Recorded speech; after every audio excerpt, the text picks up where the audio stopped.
Open Your Eyes is brought to you by the Belize Bank. Our country, your bank.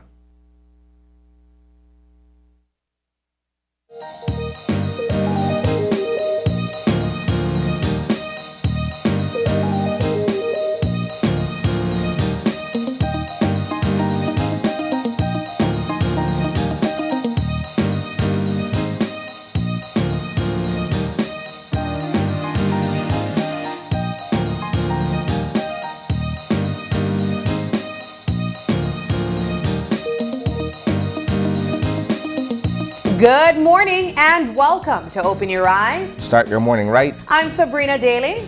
And I am Isani Cayetano. Good morning. And good morning, Isani. How are you doing? Feeling rested? A bit melancholic, but yeah. All is well nonetheless. Yes. I know we have quite a few to discuss. But just since, it's a Tuesday, it's a Monday Tuesday as we call it, most persons will be feeling restful after what was a long weekend. We celebrated our Heroes and Benefactors Day yesterday. Most. Yeah, because of course it was a long weekend, but there are persons. Belizeans are out yesterday. There are persons like who are enjoying the activities. I, for one, took advantage of the opportunity to rest, and that's why I said most, because I'm not included in that that few that went out and really enjoyed the weekend in that way. But I will tell you that I went to my first BEBL game, Isani, on Friday, and I could swear I saw you. We were just talking in the studio saying, "No, Isani, we see you," and Isani was saying, "Nope, you did not." You must have seen an apparition or a ghost of some sort. Something of the sorts, but and even if I was there, it may have existed in a blur. I don't know. No, but I went to my first BABL game. You enjoyed it? I did. It was great. I'll tell you, Isani, the Civic was packed. It was a full house.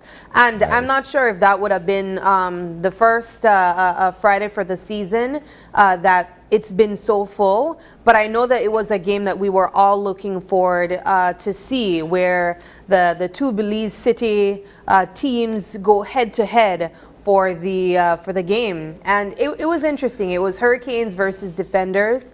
And it was lopsided, I'll tell you that much. Yeah, I mean, when there's a rivalry between two teams, right, and a fierce one at that, you expect that in terms of the actual competition on the field, on the court, wherever, that in terms of the scores that they would be fairly close, right? Because that's what intensifies the rivalry. Oh, man. But when you're talking about a blowout, right? And while I appreciate a healthy rivalry, I don't know that it served much purpose for actual fans of the sport who would have been following these two teams. Remember, they've been undefeated for the most part. Right? Well, at this point, the Hurricane stands undefeated. The Defenders suffered their first loss of the season to the Hurricanes on Friday. But I'm saying in terms of the pairing and the fact that they have a standing rivalry, you'd have thought that the scores would have been fairly close. But no, absolutely. It was a wide gap. And I think, excuse me, what was interesting but ironic in a sense is the fact that because of the tension between both teams in the last season and the fact that there was a scuffle that sort of marred that last face-off, that Bart Sanchez and Rene Malik would be called to the half court at halftime to sort of, bury the hatchet, so to speak. But almost immediately thereafter, there was another incident where, I kind of had to tell Bart, yo, you just got on the half court and you shook hands with this man. Why are you rushing, into a scenario where it's going to bring the same, that same dark cloud over the two teams, right? And so that kind of, in a sense, sobered them up in that moment. But, I mean, the game was enjoyable for the most part. I wish it would have been, closer. Agreed. But, in that terms was almost 50 points. That was almost it was a wide point margin. I went there hoping to really be holding on to the edge of my seat because, as you mentioned, these are two of the biggest teams in the BBL, and we know that they both have their strong rivalry. Even the fans feel that way. But I didn't expect the gap to be so big as well, and I don't know. I will say that I observed the tensions taking place on the court as well. There were two display of that as well, as you mentioned. One of them, even a player from the Hurricanes, making a score and then walking over to what would be the bleacher section and speaking to a fan. I don't know what was the scenario that took place or what was the reason behind it, but I think for me, and I'm pretty sure I speak for a lot of the fans there as well, on both sides of the bleachers, Hurricanes and Defenders. As much as we enjoy the rivalry, because it makes the games exciting, I don't think we ever want it to get to that point where we see fights about to take place. That's not the type of entertainment that we're looking for. So I'm hoping that it does not escalate to anything close to that. I will say though, I did enjoy the half-court games where persons halftime games where the persons are hoping to get up to $4,000. I saw a young person there almost make it, and that was really cool. So I don't know. Overall, though, I will say in the grand scheme, Brandy had a song called "Almost Doesn't Count." Almost, yeah. But it was still cool to see. We were all excited to see the possibility of him making that half-court shot. But that was my experience on Friday. I do know that a lot of people headed out to the La Ruta Maya activities that took place as well on Saturday and Sunday, and then Monday.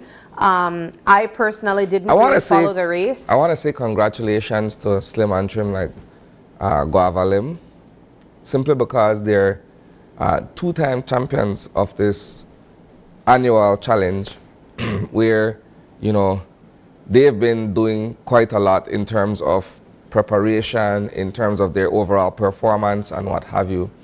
We'll have more details of it naturally in our evening news today, but in terms of the fanfare and the fact that Ruta Maya draws people from all corners of Belizean society and others from outside of the country as well to either participate or spectate.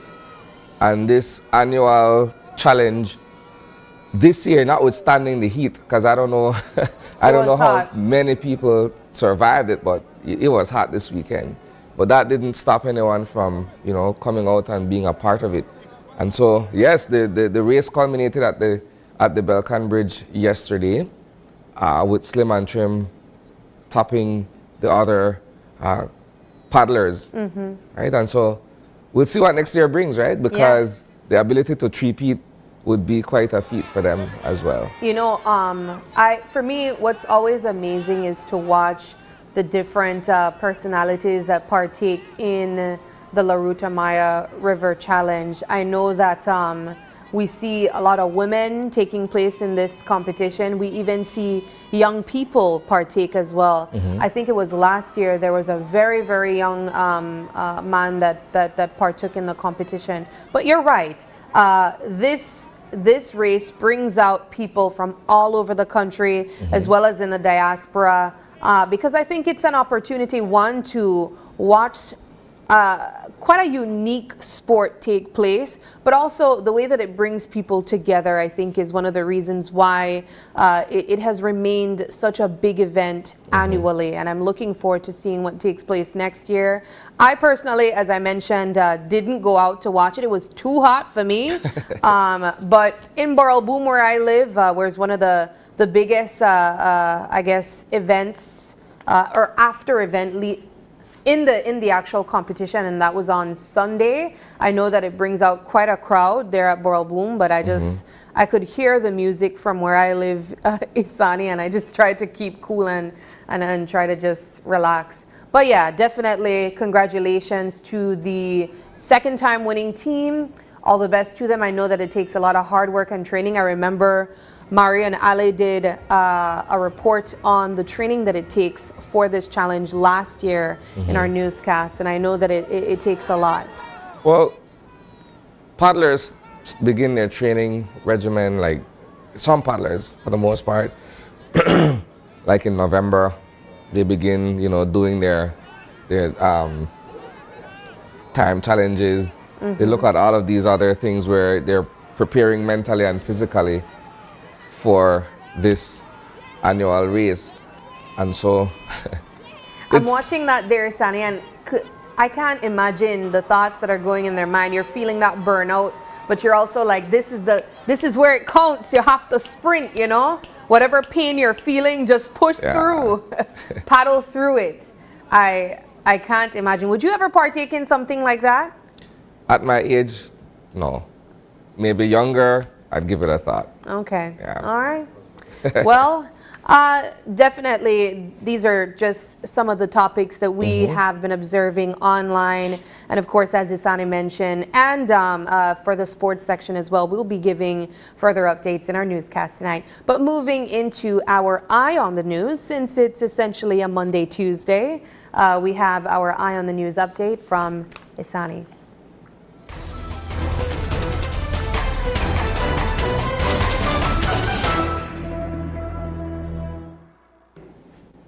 So it's I believe a somber Tuesday morning for a lot of people in Belize City, in certain pockets of our society, right?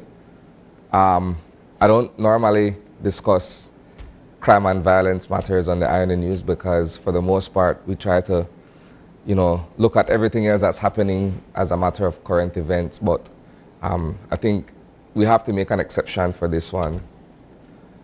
It's based on a real unfortunate incident that happened on Saturday morning here in Belize City, where I lost two good friends of mine. I'll begin by saying that, right? My friend Walikat Oswald Garbot reportedly took his wife's life, Stephanie Lindo Garbot, there they are, before turning the weapon on himself, right? I got this call like around 9 o'clock or closer to 9 o'clock that something terrible had happened at their home on Freetown Road. And so while I was getting ready to rush over, I figured, okay, you know what? Let me call the mayor and find out if he has heard anything or if he's aware of what was being said. And I essentially broke the news to Mayor Wagner that his city administrator had been killed and her husband then took his own life. And he was in a state of shock, right? So that's one thing, right? When I arrived on the scene and I saw the police officers and everything, so then we knew that, there was something that had gone horribly wrong in that moment. And so I saw my other good friend, Joe, who's Wally's brother. He was outside and he was kind of hysterical in a sense, right? And so then my friend, Billy, was already there. And so people started congregating outside. They started gathering because they figured, with police presence on the ground, something had to have happened. But it was later confirmed that the couple was dead, the husband and wife. So to give a little background as to my personal knowledge or familiarity with these two individuals, Stephanie and I went to sixth form together many years ago, right?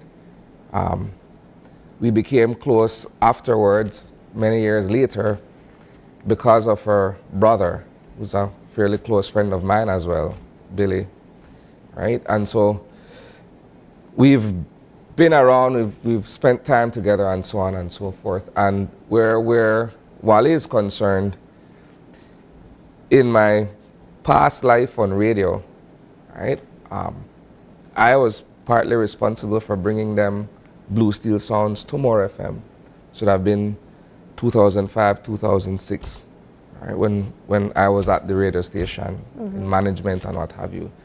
And so we did a lot of events together. I mean, up to now, if you still listen to More FM, Blue Steel's stamp is all over More FM, right? So they are staples to the radio station. And so I know both individuals fairly well, and as a couple, they share a son who is very much into the music scene as well. He's an up-and-coming, very talented DJ. And from what I'm made to understand, this incident happened again on Saturday morning, and the discovery of both bodies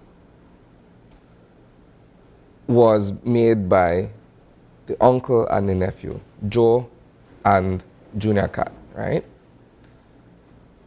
And I could only think of the traumatic state in which both of these individuals are in. I think what is to me completely, like, I'm trying to understand or take it all in, is that I don't know that the shock of this has really sunk into the family, right? I think there's still this, perhaps a feeling of denial that this has actually happened. And it happened on March 9th. It happened as we were celebrating International Women's Month, right? And it seemingly surrounds the issue of domestic violence, right? I'm saying seemingly because I can't say for certain that, but from all outward appearances, it would seem that it was a domestic issue, right? And I think when couples are unable to really get a handle of their issues, whatever it is that's plaguing their relationship, and it resorts to this kind of thing where, you know, there's either physical harm or there's mental and emotional harm being done, it doesn't bode well for parenting, especially in a situation where you have a young child who is impressionable and what have you. I'm not saying that all relationships are perfect. I don't know any that has been smooth from start to finish, but you have challenges, but certainly this isn't the way to deal with the kinds of issues that you would face as in this case, husband and wife, right? So now they leave behind an orphan at 13 years old or thereabout who has all his faculties together, that knows that I've lost my mom and my dad, and perhaps he probably feels that he's alone in this world. I could only imagine what the thoughts are that's going through his mind, right? It's a tragedy all around. And of course, my heart goes out to both families. My heart also goes out to the Belize City Council.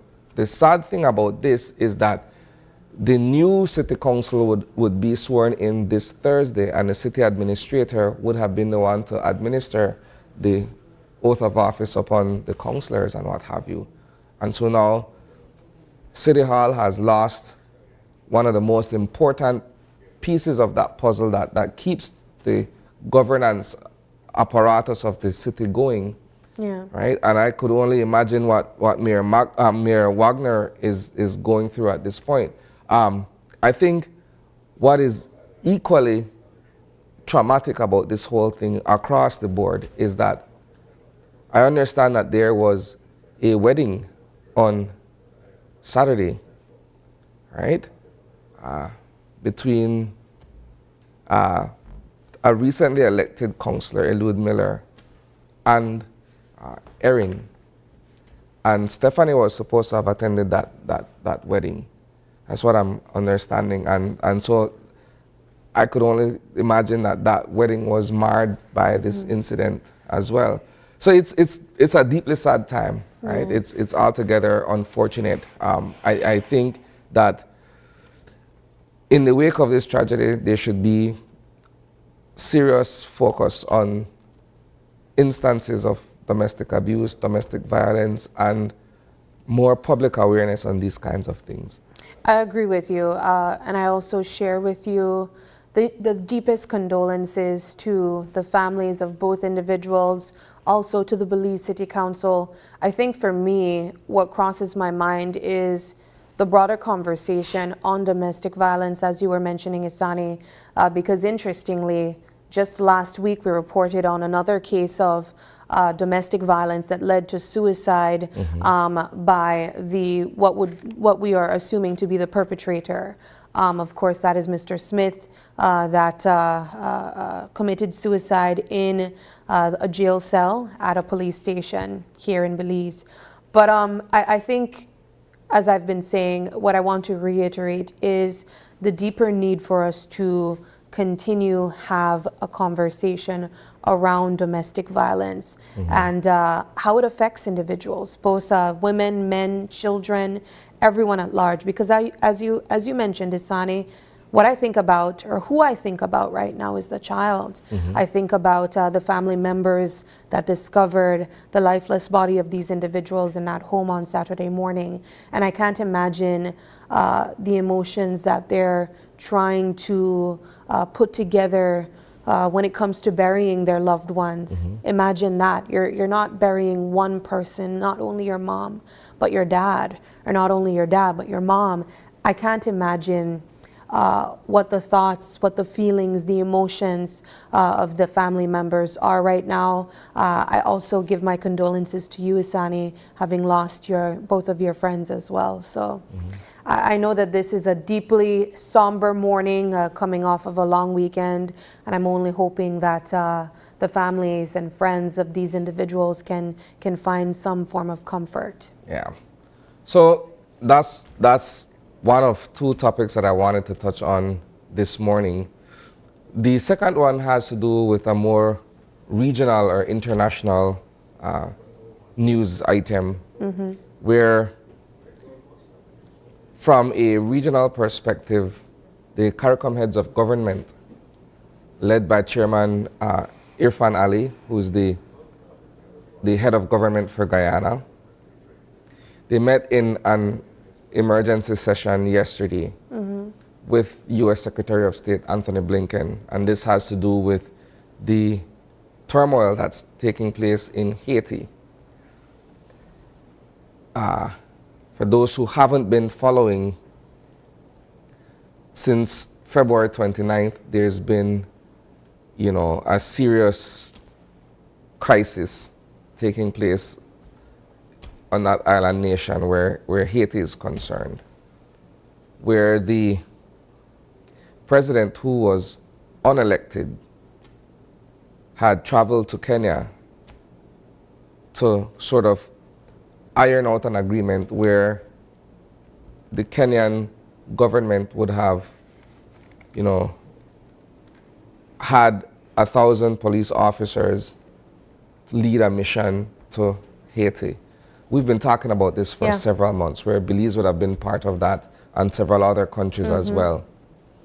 Well, when President Ariel Henry left to Nairobi, essentially he was closed off from returning to his home country. So he is, in a manner of speaking, asylumed in Puerto Rico, where the gangs, the coalition of all these criminal groups have essentially shut him out. So in that meeting yesterday, he essentially accepted, look, my time as the head of government has come to an end. If we are to move into a transition of a formal government arrangement, right? And so that's the big news coming out of the region. If you look at the history of the conflict in Haiti, some would say that this dates back to 2004, when there was a coup d'etat in Haiti, where the government of Jean Aristide was overthrown, And so in a sense that there's a sense of nostalgia in this yeah, moment. For John Bertrand vu, Aristide, right? yeah. His government was overthrown during that coup d'etat, and it all culminates in what we've seen here, where in 2021, Jovenel Moïse was assassinated in Haiti as well, and there hadn't been any election since 2016, because if you look at what's been taking place, Ariel Henry wasn't elected, right? And so that's part of the issue that Haitians have. It's that, okay, well, there wasn't any election of any sort that we as the voting public or citizens of Haiti agree that this is the person we want to represent us in government. And so that's all part of this whole stew, if I could look at it like that. And when you look at the criminal gangs, the organizations that have, in essence, banded together to ensure Henry's ouster, there is one prominent figure, right? Jimmy Cherizier, Barbecue, who has been on the forefront of all of this. He's spoken with the Associated Press. He's spoken with the international media in respect of the position that they are taking. But aside from that, Sabrina, over 10,000 Haitians have been displaced solely within this recent period of conflict, from February 29th, perhaps up until yesterday, if you want to look at it that way, where persons have been forced to evacuate from the capital city, Port-au-Prince, right? Because the criminal organizations now control 80% of the capital city. And it's a situation where when you look at the history of Haiti, right, it was the first free black state, right? They had the whole revolution and the rebellion against slavery, and they essentially freed themselves. And you look at the legacy of Toussaint Louverture, right? And the history of this country since then, since that period of time, and how it's been rocked by turmoil one after the other. If it's not natural disasters, there's civil unrest, there's always one thing or the other. And you look at the crushing poverty and the way how these people are forced to live, you know? Yeah. And the fact that all other outside interventions have been unsuccessful. Yeah. It's quite something to take in. What I do want to mention is that, and this is as it relates to the point you mentioned where the president is unable to enter Haiti, my understanding is that the border in general is closed, where persons from the inside can get out and persons from the outside cannot get in. So that is across the board, not only for the president.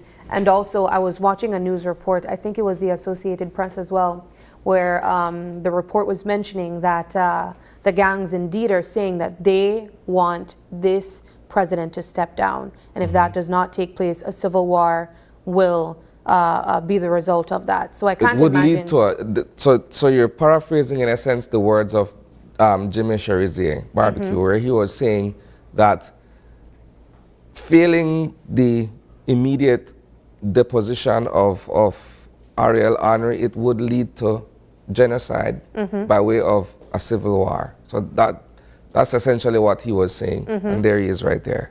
Yeah, so I think one of the questions that I have right now is what takes place from our side here in Belize. We do know that we were intending to send some of our police officers there in Haiti as well. So I'm wondering what will be the status of that. I know you have also a very valid question if Belize had representation at the CARICOM meeting as well. So hopefully we'll be able to get some answers on that too. All right, I'll wrap up the Eye on the News with that. Certainly these stories you will be able to get more details in our coverage at 6 p.m. in our evening newscast, live on 5, or you can stream our content as well on Facebook or on YouTube. That does it for this morning's Eye on the News.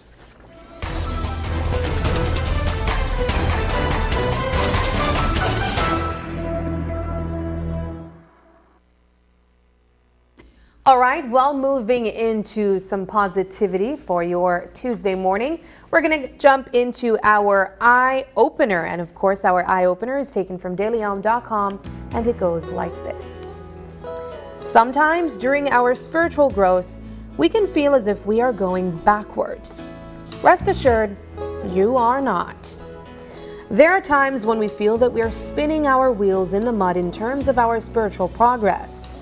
This can be especially true following a period of major growth in which we feel as if we've gained a lot of ground. In fact, this is the way growth goes. Periods of intense forward movement give way to periods of what seems like stagnation. In those moments when we feel discouraged, it's helpful to remember that we don't even really go backward. It may be that we are at a standstill because there is a new obstacle in our paths, or a new layer to get through. But the hard work we have done cannot be undone. Every step on the path is meaningful, and even one that seems to take us backward is a step forward in the sense that it is what we must do to move to the next level. Once the sun rises, it doesn't go backward, but instead follows its path in one direction. It may appear to stand still for a moment in time, or to move more slowly at some point or another. But really, it is steadily moving forward on its path. We are the same way, and once we've moved through something, we can never really go back. We may be resting or revisiting issues that seem old, and it's natural to feel stuck. But in truth, we are always taking the next important step forward on our path. You're smiling. yeah. Because sometimes we feel as if though we're running in place and we're not necessarily making any progress, right? No headway, as we say, right? But that is often the result of, I guess, being on the heels of a major decision or a critical point in your life or what have you. And then so there's sort of like a lull where there's another challenge that's forthcoming, or there's another major decision that will shape your future. But in the interim, you feel as if though you're stuck in a rut, that nothing is happening or whatsoever, right? I think we all go through that. We all have spells or moments where we feel as if though either spiritually or mentally we're not really making much progress. And I guess from a spiritual perspective, I'll speak for myself. From that particular place, I've never really felt as if though I'm stuck in one place spiritually, right? Because I'm a deeply spiritual person, so I'm always on a path. I'm always on that journey. But from the point of view of life on a whole, you know, there are instances where you have an achievement or an accomplishment in your professional life. And on the heels of that, you feel like, okay, well, in my personal life, it will translate to something else that keeps me going forward. But then there's that, okay, well, what's next? And then you start to wonder if, you know, you're making any headway in life itself. Yeah. It seems like philosophical in a manner of speaking, but it really isn't. It's a matter of looking at your timeline and accepting the fact that there are going to be highs and lows and standstills. You know, I think this is the second time I've read an eye-opener like this that speaks to the idea of moving backward. And it was a different one, but I remember it being just as eye-opening because for me, I could say that I thought like that. I thought that sometimes you feel like you take 2 steps forward and then you take a step back. And it never occurred to me that, no, it's just the feeling of stagnancy that feels like you took a step back because we expect to constantly be in forward motion. And that was really eye-opening for me, and the irony of saying it, I know. But I can appreciate hearing these eye-openers that speak to that because it, of course, it reminds us that isn't true, especially in moments when you feel like you're in a state of stagnancy, whether it's spiritually, whether it's emotionally, or in your work life, your career path. You're always moving forward. It might be slower progress than usual, but you're always moving forward because you can't unlearn things, you know. So for me, that was really interesting. I want to reread this line here where it says, every step on the path is meaningful, and even one that seems to take us backward is a forward step, in the sense that it is what we must do to move to the next level. So even if it feels like you took a step backward, it's still a step forward. And it's so crazy to try to explain that, but it just makes sense. That's what I'm saying. It would come off as a bit philosophical. Yeah, it just makes sense. I get it. It's quite interesting. I love this eye-opener. I think this is for the ones that feel like they're stuck in a situation that they're waiting for what next. I think this is a good eye-opener for that person. So I'm hoping that you are able to get something from it. Moving now into our weather update, and as we've been saying, it was a hot weekend, but of course we are moving into the dry season, so we are expecting warmer temperatures, but we did also expect to have drier conditions over the weekend because our friends from the National Meteorological Service gave us that update on Friday, and we are expecting another update this morning from the folks as well.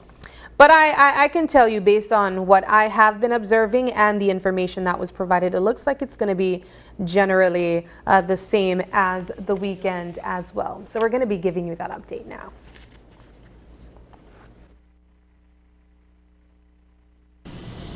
Good morning. Mainly dry conditions will prevail over Belize and the coastal waters for the next few days. The 24-hour forecast is for mostly sunny skies today and partly cloudy skies tonight. Showers, if any, will be light and isolated. Maximum temperatures today will range from 87 degrees Fahrenheit along the coast to 92 inland, but only 80 degrees up in the mountains. Winds over the open sea and along the coast will be from the east at 5 to 15 knots, and seas will be light chop. The outlook for Wednesday and Wednesday night is for mainly fair and dry weather.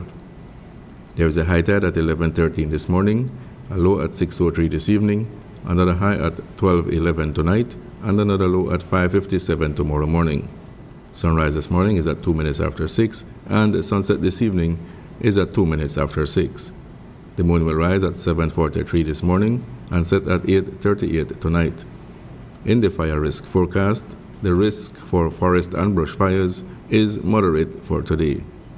With that, we end this report from the Belize Weather Bureau.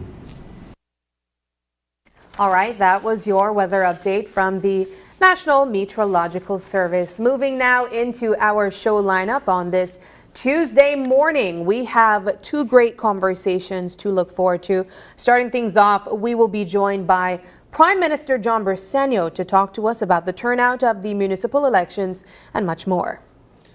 Our second conversation will be about the Wonder Woman competition that's set to take place in the days ahead. So we will be joined by representatives from the Belize Coast Guard who will be discussing exactly what the event is all about this time around.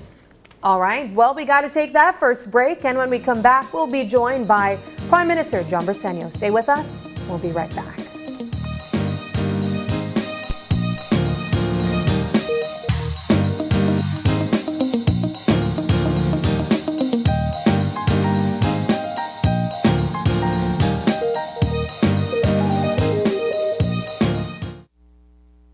I'm David Humes, this is Vanessa Humes.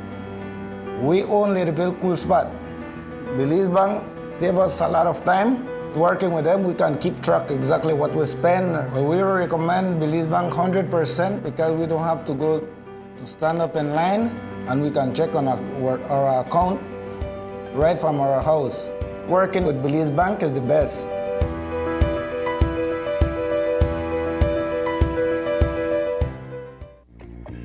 Remember, not all light bulbs are created equal.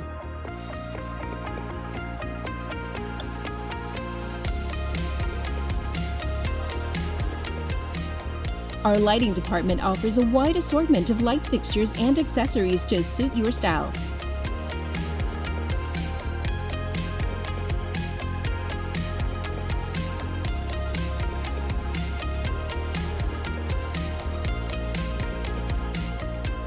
So stop in today and get the right illumination for your homecation. And don't forget your B-Box when you make a purchase. Benny's, quality and savings.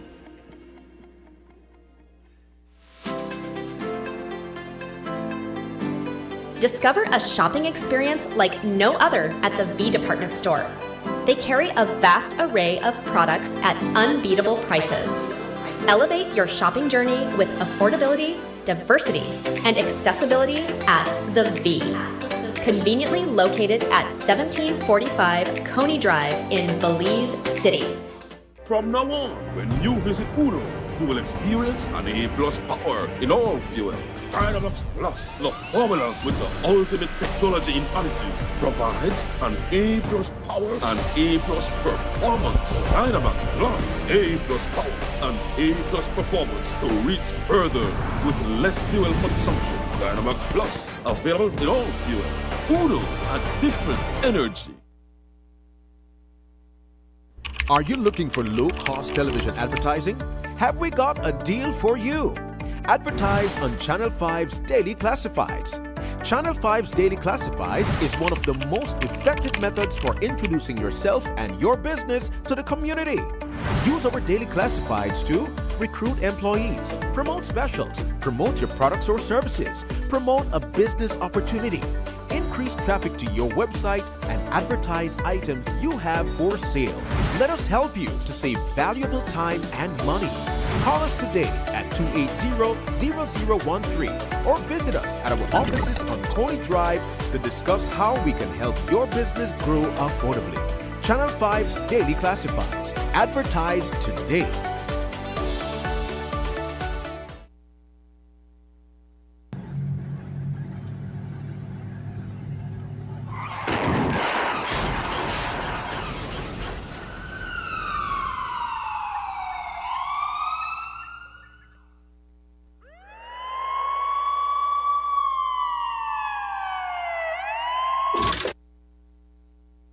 Blood pressure 90/60, pulse rate 175. 145. Come on, we gotta get him to the operating theater. Let's go, let's go. Yeah. Come on, it's critical, guys. Let's go. I've missed you so much, Daddy. Welcome home. How are you doing, son? Thank God you're back, Uncle.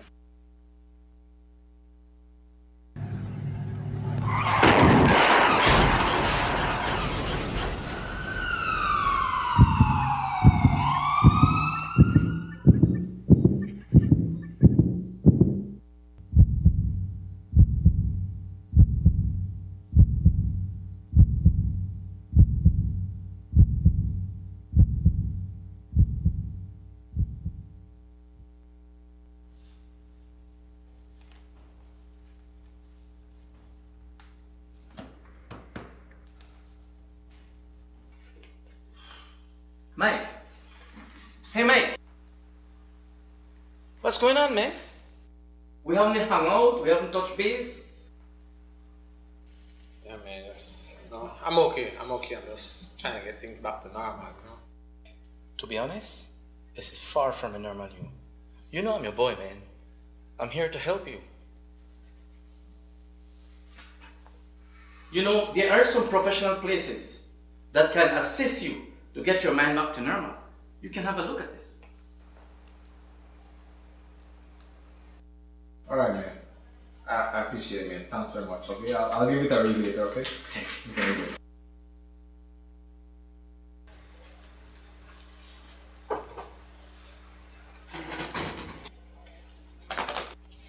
Look what you did. You can't be spinning around all over the place. Just go. Just go.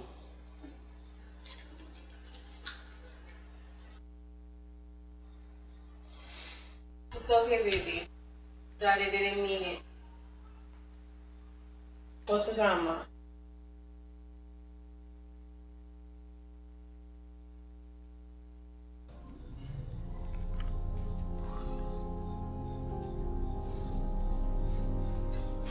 Mike, this is not you. Your body has healed, but your mind hasn't. You can't be doing this alone. You need some help.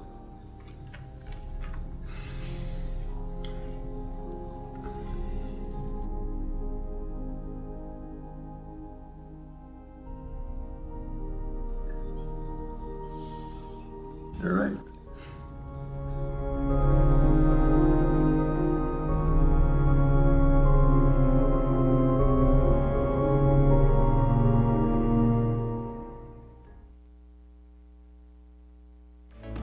$13,835,700 eggs are eaten by tourists each year, fueling our thriving economy. Tourism means business.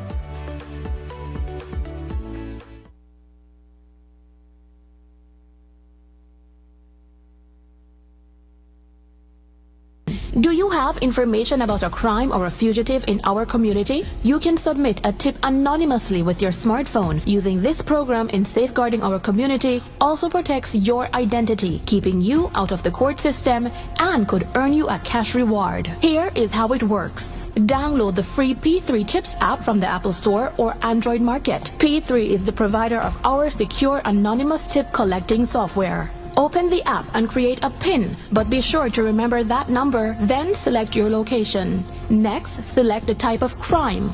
When submitting a tip, be as specific as possible. If you have a picture, video, or audio that will help officers, you can upload them from your phone.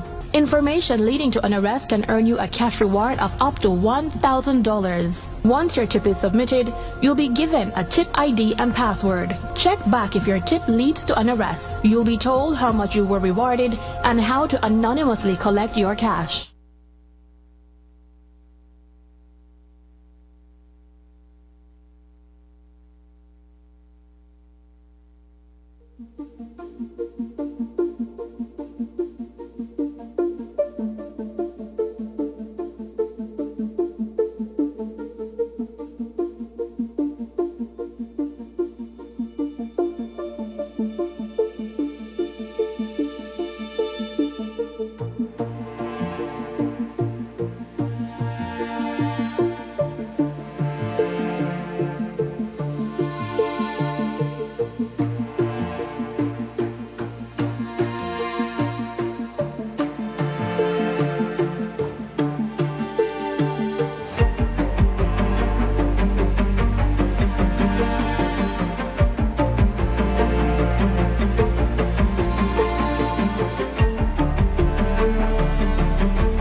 Taking its name from the venerable father of the nation, the George Price Highway stretches 77 miles from Belize City to Benqueviejo.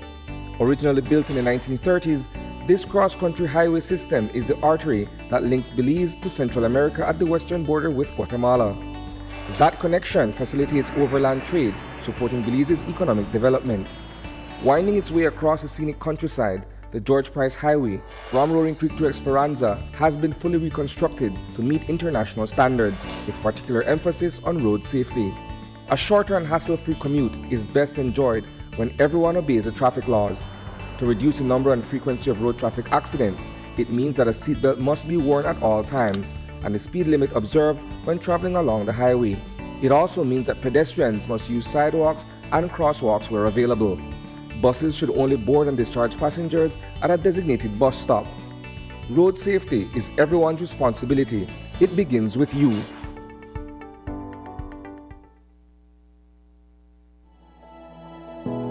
What does family mean to you? Form a strong bond with your family. Hey sis, how is friends? Always remember, they may not be in the same place, Coffee and friends, huh? Hiya! Make the time you spend together fun and memorable.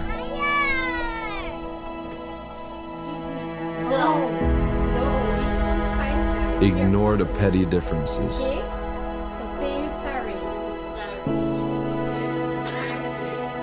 Love them while you still can. Life can be short. I did it! You can be the glue that keeps them together. You did a great job. Congratulations. Family.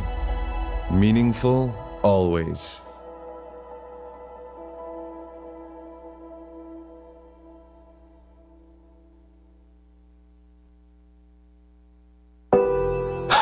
Ray, what's wrong? It's him. He hit me again. Oh my gosh. This time it was worse. He slammed my face in the wall and threatened to kill me. If you or someone you know is experiencing family violence, call 0800-A-WAY-OUT. Or you can text or WhatsApp to 672-9628.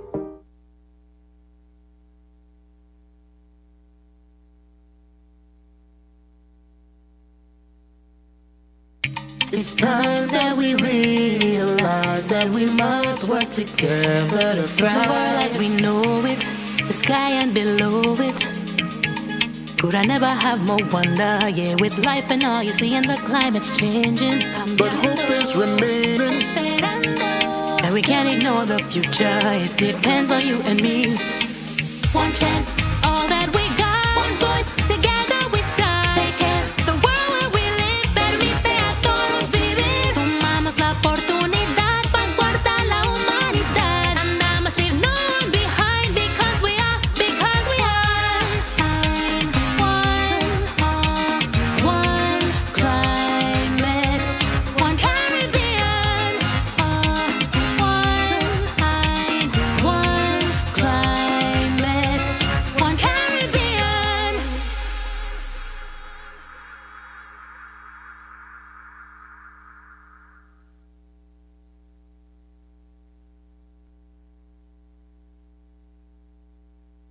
I was 17 and in love, and I thought he loved me too.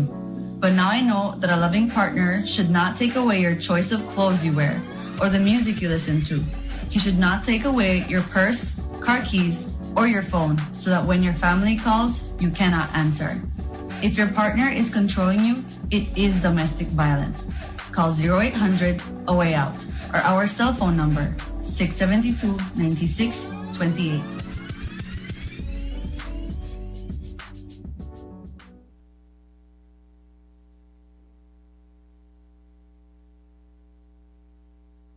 When someone you love becomes a memory, the memory becomes a treasure.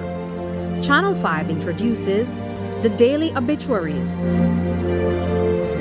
The Daily Obituaries will broadcast all death and funeral announcements and memorials to honor your loved one's life and memories. The Daily Obituaries airs on Channel 5 prior to the evening newscast, with subsequent repeats at 10 p.m. and 12 noon the following day. It will also be placed online on our social media platforms, all for a standard package fee. Celebrate their lives and memories with Channel 5's Daily Obituaries. Honor in life and reverence in death.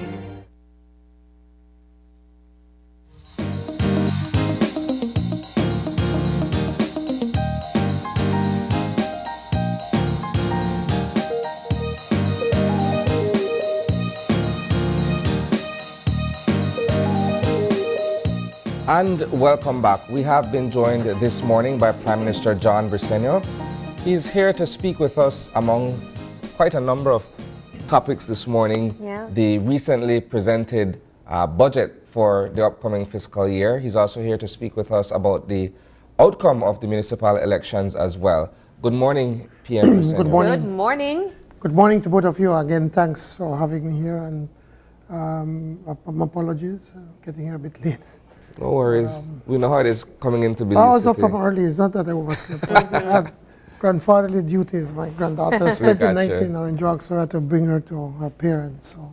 Nice. But thanks again. Thanks so much for having us here. How has your weekend been? Open your eyes. You're supposed to be well rested. You had 3 days. I rested Sunday and Monday. So yeah, I had 2 days of rest. But it was good, yeah. I mean, after all the noise and everything, you just, it's easy to get carried away. But you constantly have to. You've sort of come down off of the euphoria of last Wednesday? Or you're still in that cloud? I think that after being in electoral politics for so long, you always have to be humbled by everything, because it's so easy to get carried away and become bombastic and boastful and everything. But really what has happened is that the Belizean people has once again gave us a tremendous responsibility. It's not something just about hippie-pourri, but to think that over 60+% of the electorate went out and said, even after almost over 3 years that you're in government, we believe that Plan Belize is working. We believe that the policies that you're doing is working. Your municipal bodies have been working, and so we want to continue there. We want to continue to support that work that you've been doing. So, it could be easy for, start to make fun of leader of the opposition and others, but it's not. It's about sitting down and saying, whoa, it's this awesome responsibility. And it humbles you, actually, when you think about it. If you sit back, that people can still believe that in the work that you're doing. And like I said in my budget presentation, we were not perfect. We have made mistakes and we continue to make mistakes. But the overriding thing that drives us is to ensure that how we can make life better for Belizeans. I mean, and in colloquial language, where everybody wins. So notwithstanding the overwhelmingly favorable outcome for your party, are you guys still doing some sort of a post-mortem to look at perhaps what could be done another time around to secure an overall victory? When you look at the ratio, 8-1, that's resounding, right? But some would say perhaps more could have been done in the Twin Towns to garner that municipality as well. Well, it's 61 out of 67, and I, the last time around we were at 65. It was almost impossible to hold onto that 65. But honestly, I felt that we would have done better in the Twin Towns. And we're about to do a post-mortem. We're gathering all the information. But when you look at social media and the comments, or the voters are never wrong. One voter might be wrong, but when collectively people are telling you the same thing, they're pretty much on the money. And I think it was more a wake-up call to our representatives, and that many people felt that they have not spent enough time in the division, although they've been working in the area. See, working in the area and them having that personal touch are two different things. And so I believe, from what I'm reading and hearing from some of our people, they're saying that our representatives need to spend more time in their constituencies. And I see this as a wake-up call. I've been campaigned, just on Saturday, last week before the elections, I started before the roundabout at the entrance of Santa Elena, and we walked that entire street all the way to the Hartsfield Bridge. And the results, the people were very, very warm and friendly, and pretty much telling you that they will support the party. Even when I was in San Ignacio also, with the so-called Red Hills, I was surprised how warmly they were greeting us. But it is obvious that people want more attention, and it's not just about OKC to give you something. It's that personal touch that you have to develop, and that only comes with time. It only comes with time, and you can't get consumed by your work as a minister. Like I tell everybody, my most important job is representing people who are in Jock Central. Because if they don't give me that support, I can't be where I am today. So I could never forget that. That's the number one thing. PM, you guys spent quite a pretty penny going into the municipals. When you look at the amount of infrastructure work that was done, say between December and early March across the country, that's quite some money spent there. Then when you look at the campaigns and the overall machinery and how it was moving on elections day, you guys pretty much invested quite a lot. I think one of the questions that always lingers is the idea of campaign financing and how these monies are arrived at and how they're spent in terms of being able to secure the vote. What are your thoughts on that? Well, I, for one, would love to have some form of legislation that would limit the amount of monies that we can spend, but something that can work. Even the great United States, is the so-called bastion of democracy, their campaign finance has gone on through the roof. It's not working. So we want something that's workable. So I want to put that on record. But I want to make also 2 points. One, you're saying about the monies that were being spent before the elections with the government projects. Well, it just so happened, and you forget, or we forget, that we inherited a bankrupt government. There was no money. We were borrowing $1 million a day just to be able to pay salaries and keep things going. $1 million a day. And our debt to GDP was around 132%. Unemployment was over 14%. I mean, we had some serious challenges. So the first we had to do is to try to see how we could put this in order. And that's what we did. And now that we managed to do that, now we started to free up some. We have been working all along. If you look, we've been working in Orange Walk Town, for instance. We've been paving streets all the time. Little at a time. The mayor, Ladrick Shepherd, it's so funny because Minister Espat went to cabinet and said the mayor of Orange Walk came to show my engineers how to pave streets by hand, you know, without using those heavy machines, because the side streets you can do it. And he went to show them. Yeah. Point is that we have been working all along, but again, through the tight management of the Ministry of Infrastructure Development, we managed to save some monies from some of these projects. You have this 10%, usually on 10% contingency, and he held them tight. So we had that extra monies.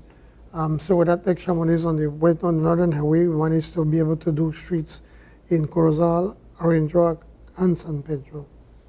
From the one in the coastal and the western, or the George Rice Highway, the projects are going on. Again, he managed to Caracol Road, sorry. Again, we managed to save money, and that money was used to do some more works, mostly in Benque and San Ignacio, Santa Elena. So that money is monies that have been saved. And then, of course, we have to work with the municipality, with the other Belize City, and of course, PG. So it just so happened that everything aligned itself coming closer to the election. But it's just because we had to put things in order to be able to do some of the work. Now, on the campaign, spending the campaign, no, I do not agree with you that we were spending a lot of money. Okay. One, A, we do not have a lot of money. But B, if you do your work, you know, people generally acknowledge that. I mean, you could give a voter $50 to go vote for you, but you don't know what they're going to do in that room. So, on the topic. Go ahead, sorry. On the topic of finances, Prime Minister, and I wanna bring it into the results that we saw last Wednesday. As we've been mentioning, it was a resounding affirmation of Plan Belize. Thank you for finishing my sentence. It was a resounding idea that the people still believe in the People's United Party administration. But we did see some changes in the Twin Towns, as Isane mentioned and as you rightly pointed out. But one of the questions we were asking our mayoral candidates when they came here on the couch in the month of February and March of this month, that is the idea of the municipal government being autonomous and the support that they would sometimes get from central government. I bring up that point because I want to know, do you plan to provide support to the Twin Towns, knowing that they are almost a full UDP government, a UDP administration? It would be stupid of us if we don't provide support to the Twin Towns. But there are many ways of how you can do that. The people are always right. You can't go and punish them for that. I mean, look at what happened in Orange Walktown. Since 2012, we've been winning municipal elections, and the central government literally punished us, never give us a penny. But despite of that, people continue to vote for us because they were seeing the work that we were doing despite the UDP central government. So no, we were not going to punish them. We have to work in those in the Twin Towns of San Ignacio and Santa Elena. But autonomy, with autonomy comes great responsibility. And one of the issues that we have that are concerns, and I had a meeting with the mayors, our mayoral candidates about 2 weeks before the elections, and I said, this time around, we are going to appoint persons or people from the Ministry of Finance to go and monitor how you spend your money. Because sometimes we spend recklessly. And I think that we could spend that money, we can be more prudent in how we use that money. So with autonomy comes great responsibility, and unless if there's a great oversight, it's going to be a disaster. So it's important. I mean, autonomy is a beautiful word. Oh, autonomy, yes, but with autonomy comes responsibility. And we have to ensure that with the greater autonomy that we give, that there can be greater oversight. So we want to ensure that we can provide even more oversight in the work and how is it that they spend their finances. The biggest challenge for municipal bodies is that people, for some reason, are not used to paying property taxes. And yet, most people pay $300-400 of property tax, and then once your dog dead in front of the house, they want to call, hey, come fix this, pick up the garbage, this. Why you going to do $300 for the whole year? So it's important for us to be able to pay our property tax. And I tell everybody, pay your property taxes so that then we could do more work for you. So we have to find a way how we can make these municipal bodies have access to more funding. And I'm just throwing out an idea, and I don't want anybody to go crazy over it, but maybe there has to be, well, we have an environmental tax, so maybe we need to look at the environmental tax, whether we should use that environmental tax to be able to assign money to the municipalities to help them with the garbage collection. And that's just one idea, but then we also have infrastructure, the streets and the drains and the parks, and that's what people are asking for. Look in Orange Walk Central. For years, I wanted to do a park in the Philip Alvarez Park.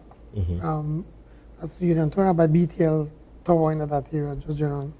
And I never got help this time around again with fundings that I had from the CDF, the Community Development Fund, working with the BTB, gave us a donation, working with the Town Council.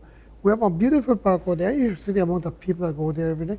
People just want safe places where they can go to their family. And if we could provide that improve the quality of life considerably. So these are the things that we need to look at. How we could improve the quality of life for our citizens at a municipal level and at a national level. Just days before the municipal elections, we also saw, we reported on what was the announcement of developments that would take place in the Twin Towns as well, and that was through the Belize Tourism Board and what I assume to be a collaboration with the San Ignacio Santa Elena Council. Do we still expect those projects to take place as it stands? There's absolutely no reason why we shouldn't do it. We're doing it because it's a good project, a project that needs to be done, and the Twin Tongues is fast becoming also an important part of our tourism product, and so we need to have some of those things. I wish BTB could do that in Joacton. All right, PM, so the pendulum has swung in your favor. Is there any consideration being given to an early election? There have been no elections in 2024. We're elected until 2025. We still have a lot of work to do. And unlike other leaders that want to take advantage of saying, wow, the eye and a hat, I believe that we have more work to do and that we can get a lot more done in the next year. And that and people will see that, and I believe that they will respect that and could understand that we were elected to work to get things done. So no, there will not be an election, and that we are getting, because we still have a lot to do.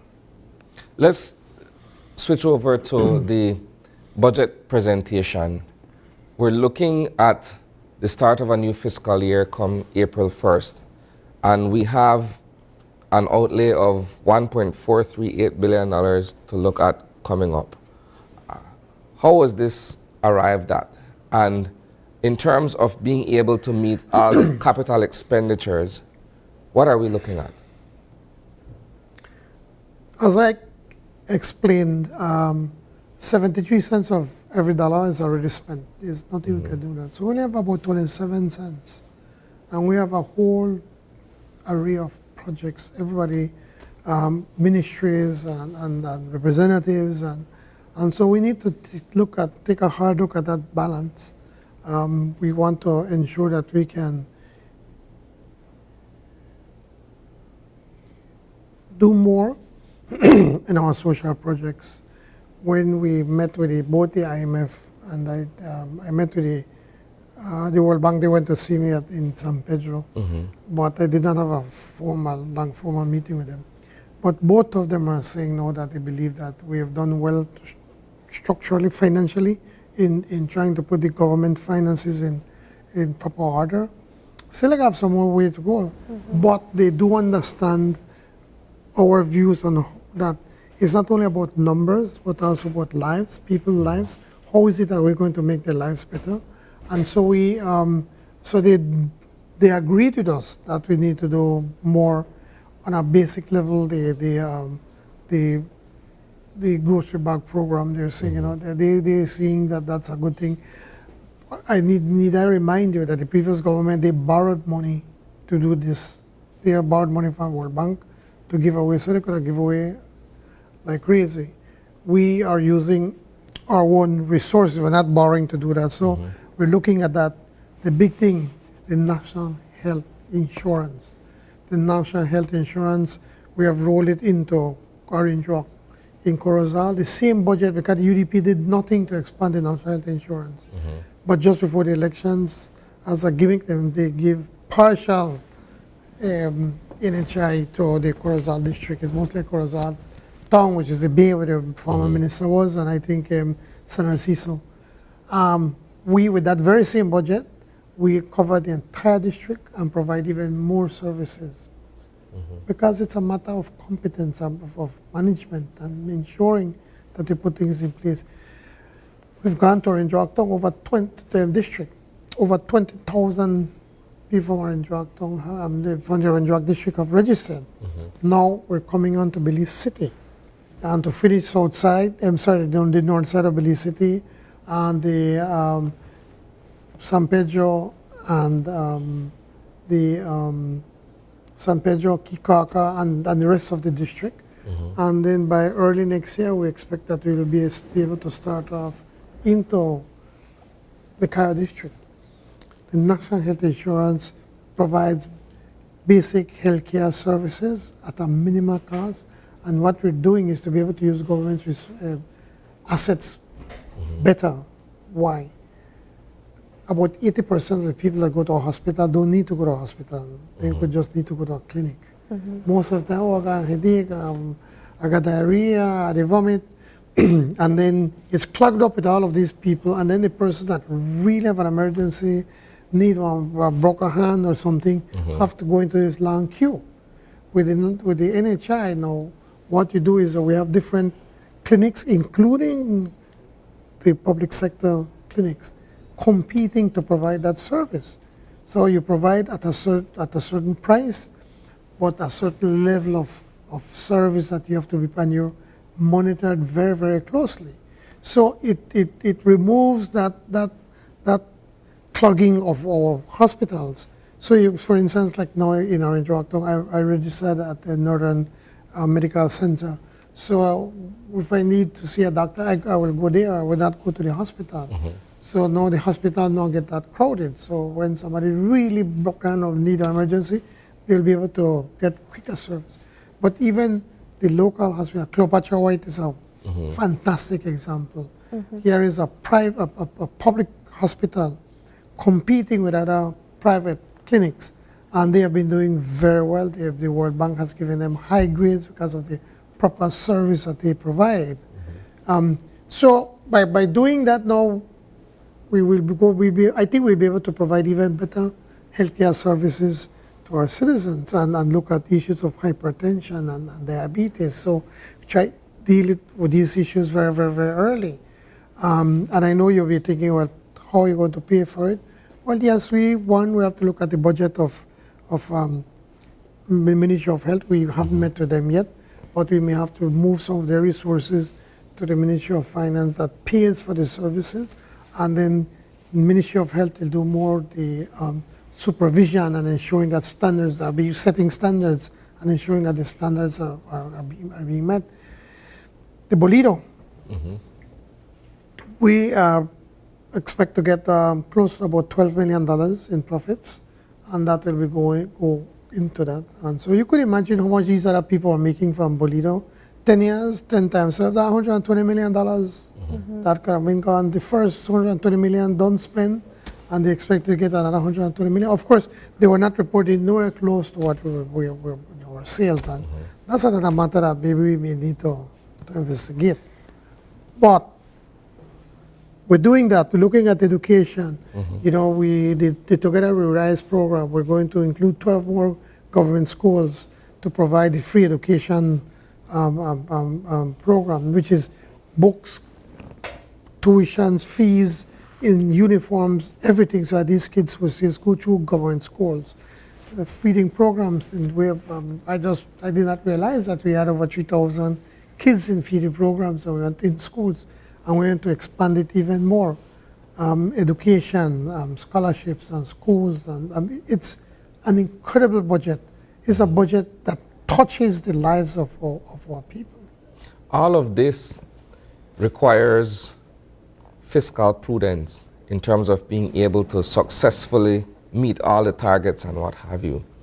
But when you look at the number of ministries and government departments against the overall budget to be spent, how do you ensure that the monies are being spent accordingly and that there's accountability for the use of public funds? You make enemies. Some people get upset, some people get happy. Ministries are constantly fighting for more resources. It's a constant battle. And Joet and Zita, they are not the most popular people in government because they are the ones that have to make the hardest, or tell us, Prime Minister, well, this is the money, this is what we have, these are the commitments that we have to meet. And then this is what is left. And even of what is left, we have already committed to certain projects that do not finish in one financial year, so they're going to the next financial year. So that gets even smaller. And then we have to take a hard look as to where the real needs are: education, housing, health, infrastructure, works, you know. And then from there we start to look at, okay, where we could allocate the limited resources to try to have, that would have the biggest impact in our lives. We have to continue to look at the productive sector. Whilst the economy has been doing very well, it's starting to slow down, but the IMF is saying, I think it's about 3.4%.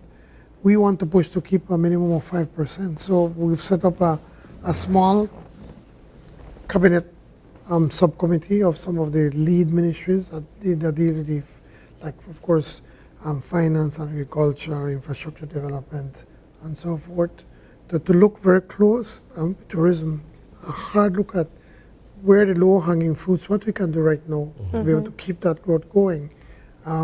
So it's an exercise that starts from October, and then towards the end, and then many times I have to be calling out ministries in cabinet and said, if your ministry does not show up with finance to work out, we are going to give you whatever we believe you should get. So it's tedious, but it's important. One of you mentioned something there really critical, Prime Minister. You mentioned that you have to share limited resources, and oftentimes you can't make everyone happy. One of the things we have observed, however, is the need for resources in sports, in youth and sports particularly. We showcase some of the states of the facilities where our athletes are using, even though it's in some areas shouldn't be using. Are you prepared to allocate funds for those parts of the ministries? Well, the budget for sports have been going up. And what we have done this year, we have set aside another $2 million from the Ministry of Finance, and that we're able to use specifically for sports, and where we can allocate it and how best we can use it. So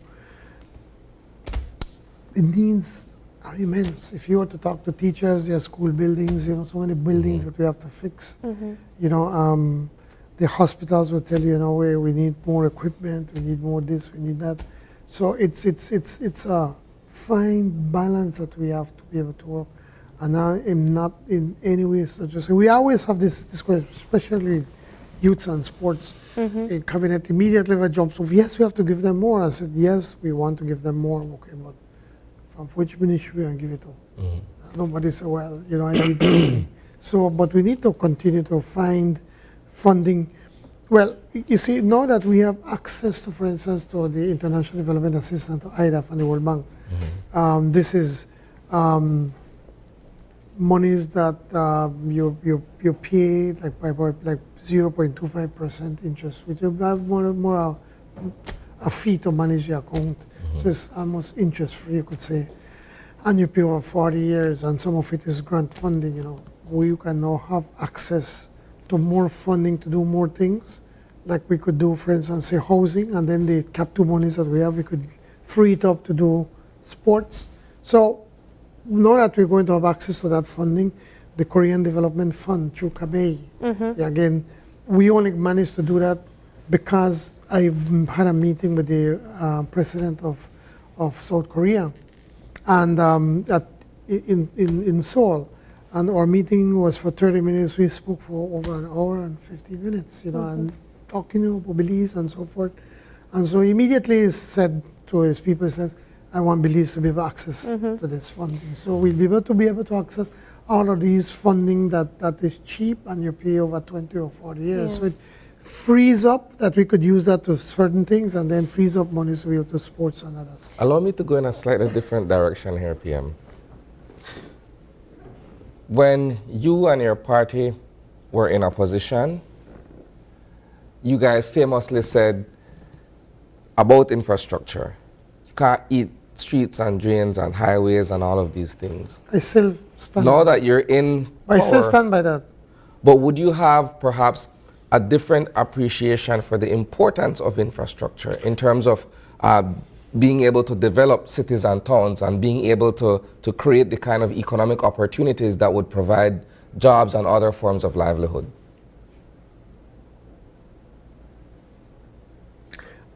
I still stand by that.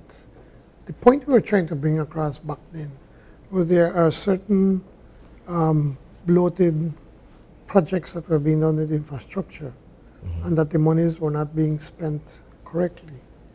And infrastructure is necessary for any developing country, and Belize is no exception. But when you are looking at spending $140 million to a road to Caracol, when you have so many other pressing needs, you have, for instance, the road to Guinea Grass in Orange Walk, and we have the one from behind Bullet Tree, that whole area that Minister Habet has been pushing Lundy. It's about 20 miles, so it's a lot of money to be able to pave. And I'm just using that the road to San Esteban and to Progreso. These are roads that are used heavily by people in agriculture, in the productive sector. The road to Caracol, how many people visit that a year? So you can go up to what, maybe 10,000 people for the year? So that is the point we're trying to make. It's not about just infrastructure for infrastructure's sake. It's how you spend the money. Now, look at the coastal road again, which we believe if we was under our hands, we could have done it for less. But obviously, we couldn't broke the contract. We can't be like the previous government that's so reckless. They broke their contract and they end up with pay millions in return. We worked with what we had, but what did we do? The minister and his people sat down with the contractor and said, listen, we are going to run a tight budget and we're going to see where we could save money. So we've been saving money from that. So please, let's make it very clear. We were against the infrastructure because under that time, because we felt it was just being reckless in their spending. And now we're being targeted as to where we're going to put this in the infrastructure, whatever infrastructure development we want to do. I want to go back to one of the points that you were mentioning previously about funding that you receive, and one of them that you recently announced was funding being provided by CABE for... It's a Korean Development Fund. Yes, for a modernization assessment in Orange Walk, Belize City, and Punta Gorda. Right. I want to talk a little bit about that. Can you provide some information on what are the areas that you seek to address through this modernization assessment? Is there a timeline of completion? What are the things that you seek to get out of this assessment? Okay. Well, if you look at it, well, the idea is that through some grant funding from CABE, we are looking at these 3 hospitals. And obviously we have always felt we have regional hospitals in the south. We have the regional hospital is in Dangriga, and PG has community hospital. But we are seeing now whilst it has worked well in the north, it worked well in the west. The problem, and here, well, in Belize City, well, it's one. Down south, the challenge we have is that it's too far. We're looking at over 100 miles. So we, from when we were in opposition, were saying that we really need to upgrade the hospital, which, by the way, we have upgraded the hospital considerably. If you go and take a look at it, you see how much work we've done at that hospital. When I was there visiting the hospital, the administrator was gushing, that, they're so happy with the work we've done to upgrade that hospital. The idea is we're going to take a look at these 3 hospitals and see what we need to do to be able to meet the needs of the region. In Belmont Pond, we already have the funding for a tertiary hospital. So that's going to relieve the pressures from Carl Huchner. And then after that, we're looking closer, even closer at Carl Huchner, that you need a lot, to be able to really raise up the standards of Carl Huchner. I think that the CEO there and Chandra and the board, I think they are doing a phenomenal job in raising the standards and see how we can give a total uplift or facelift of Carl Huchner, or just get the most modern CT scan in the country, and pretty soon, in the next few weeks, they probably start to operate. So we're looking at that, and then with a view as to which hospitals we need to upgrade and expand, to meet the needs of our people. Is there a timeline? Well, we hope that this report should be in sometime this year. But they started working from about a year ago. So they're taking a look at that, and then they will come with us and look at, say, okay, these are our findings, and then based on the findings, say, okay, which are our priority areas, and then we work on that. My question with respect of the budget has to do with the wage bill. So when you look at what has been allocated for expenses going into the next fiscal cycle, a huge chunk of it goes towards being able to cover the salaries of public officers. What can be done? It would seem as if though the government continues to balloon in terms of the numbers of persons who are employed in public sector. What can be done to either limit or sort of curtail that part of expenditure? Because you're looking at pensions, you're looking at salaries, and everything that falls within that category. It's funny you try to set me up. Because one of those advocates that I believe that the government is it's too big. I don't want to use another word and get in trouble. But you're right. I agree. That is why we're pushing for pension reform right now. Pension continues to just go up. It's over $100 million. And what has happened when I think about it, when we got independence, when we became independent in 1981, we just took what the British did and continued that road. Why do I say that? For two basic reasons. One, for instance, when it comes to holidays, the government is the only institution that gives about 30 working days, or about 30 working days. Technically an entire month. Which is more than a month, because the weekends supposedly do not count. And when you think about it, why was that in place back then? It was in place back then because you had the British, that their citizens used to come and run the government, and so that when they go on holiday, they could go all the way to England to go and visit their families. We continued that. That should have never been so. The private sector gives you 2 weeks, and the senior people, after working a long time, then they get probably 3 weeks of holiday. Not 3 weeks of working days, but 3 weeks. But we don't. So that is one.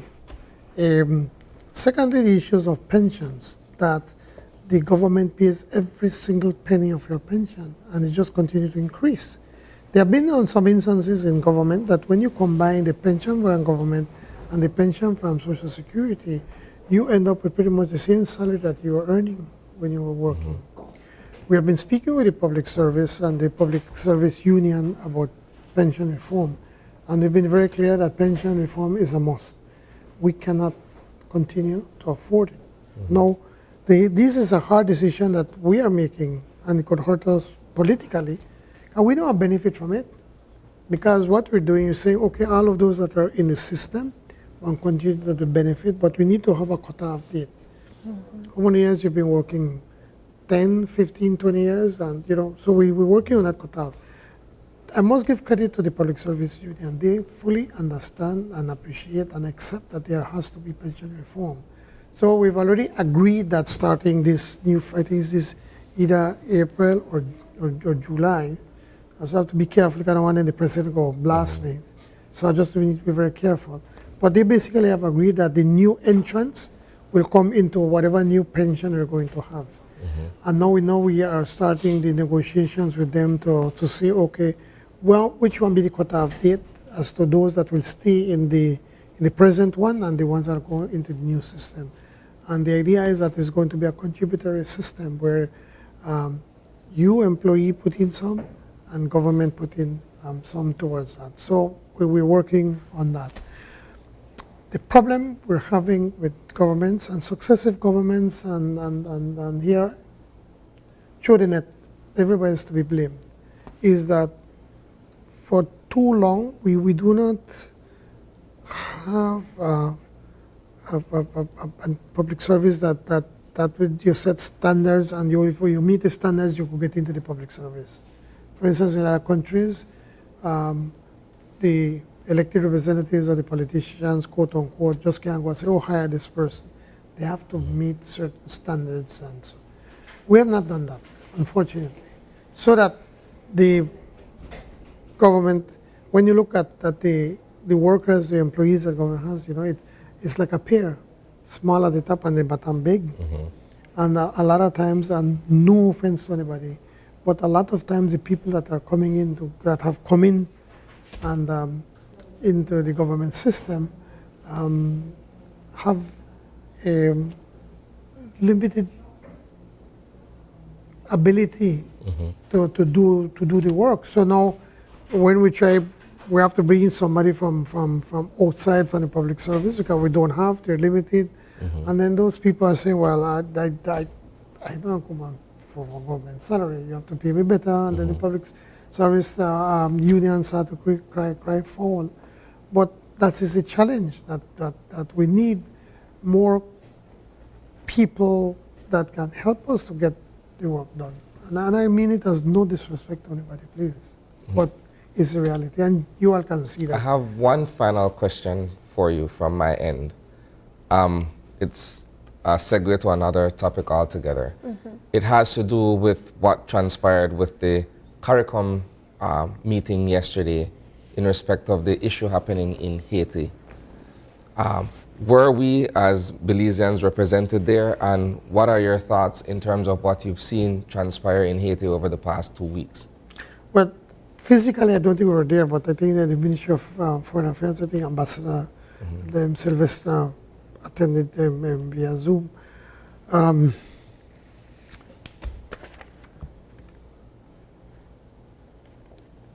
It's inevitable what's happening, where it's getting to. We've been saying this from this crisis started back in, was it 2021? Yeah.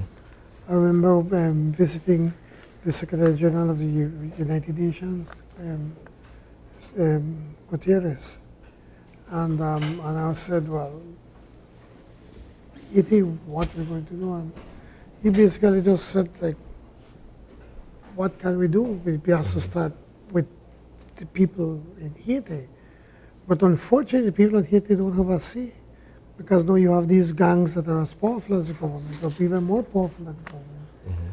And this is just years and years and years of just neglect and corruption and greed of the political elite in Haiti to get to where we are, to the point where now the Prime Minister Enrique can't even go back to Haiti. Yeah. And well, he'll have to live in exile. But the powers that be, the US and Canada and the EU and etc., they have to help us. In CARICOM, we've been crying out from way back. It says we need help, we need to come in to help in Haiti. The problem or the concern is that many people are saying, well, we're going and do what? Who are we going to be going after these gang members? Are we going to be in a shootout? We had from early on said that that we believe that we have a humanitarian responsibility to Haiti. They are our brothers and sisters, and that we are prepared to send a small contingent from the BDF. Of course, once the proper conditions are met, that you know how we're going to get them in, the resources, get them out, what kind of environment we're going to put them in. I mean, we don't want to have our BDF out there then shooting at our own. So I believe that we're prepared to be able to go and to protect certain areas, or protect the fuel depot. I'm just talking about. So all of that has to be ironed out, and it hasn't. But the meeting yesterday was trying to see what we could do right now to try to arrest this from further getting worse, because a lot of innocent people are getting caught up in the crossfire, and many innocent people are losing their jobs. I'm sorry, their lives. Well, Prime Minister, we want to say thank you so much for taking the time out and stopping by, speaking to us and the people of Belize by extension. Do you have any final words that you'd like to share with our viewers? Sure. First of all, let me say that my heart beats, this terrible tragedy on Saturday with Stephanie Lindo and or Carbot and her husband, and still at a loss. And I know Belinda very well, and I know he's hurting beyond words, he and his family, and that we reach out to both families. I still don't know what really transpired, but it's tragic. And Stephanie was so full of life and hardworking, driven person at the Belize City Council, and many instances sometimes councillors weren't too happy because she hold on tight to the expenditures. But she was this special. Stiff bargain. Yes, but she was this special human being, and it's a great loss, not only to the family, but and to the city council, but even to the city, and same thing goes to her husband. That said, I want to thank the Belizean people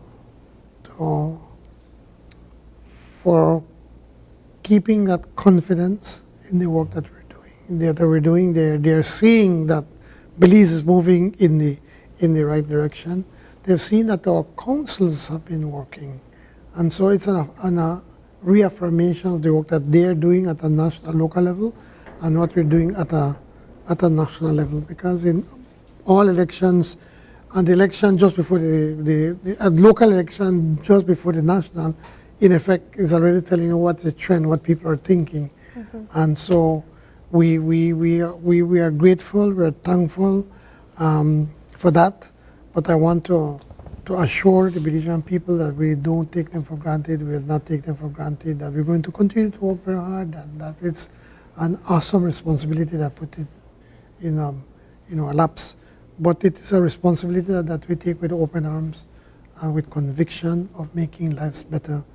We promise people that everybody will win, and that's exactly what we're doing, ensuring that we can continue to deliver on Plan Belize. So thank you so much, and thanks to everybody.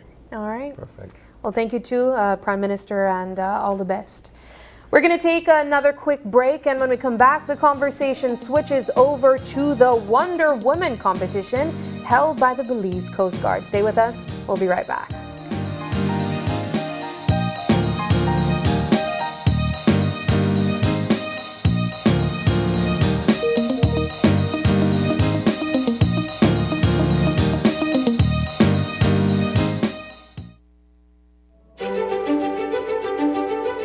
Technology is ubiquitous, and it's transforming how, when, and where we work. Fulltech Systems is placing award-winning devices in the hands of information workers, allowing them to work without compromise in a world without wires, to innovate, create, and to maximize productivity anytime, anywhere, satisfying the needs of the desk-centric remote and field worker and every other worker in between. We are providing the industry's best devices to businesses going through the process of digital transformation. Partner with us today to provide the solutions that will allow your employees to work effectively and efficiently to enhance your customers' experience.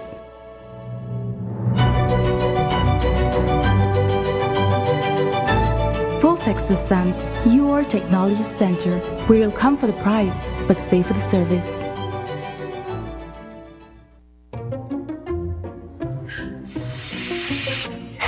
Tell me, what about our owner today? I recently done a Red Gal video. I get more views than Harriet. And you know one person had the nerve to post that I not even a Red Gal? I mean, like, what that mean anyway? Well, here what about me? Every time I go buy meat pie, and I go, so, nothing in there. Nothing. So this is my issue. I over 18. I don't want known artist. Are you could believe Mama still expect me to wash dishes? No got time for that. I don't never for dishes. Yes. And you, sir? Well, I don't really got them kind of problems, you know.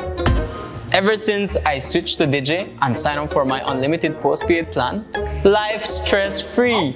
Nothing bother me or my connection no more.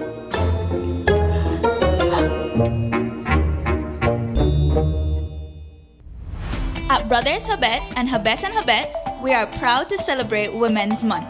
This year's theme is Inspire Inclusion, and we want to inspire the creativity of our women breaking barriers in the industry. That's why, for the entire month of March, we are offering all women a special 15% discount on all products store-wide.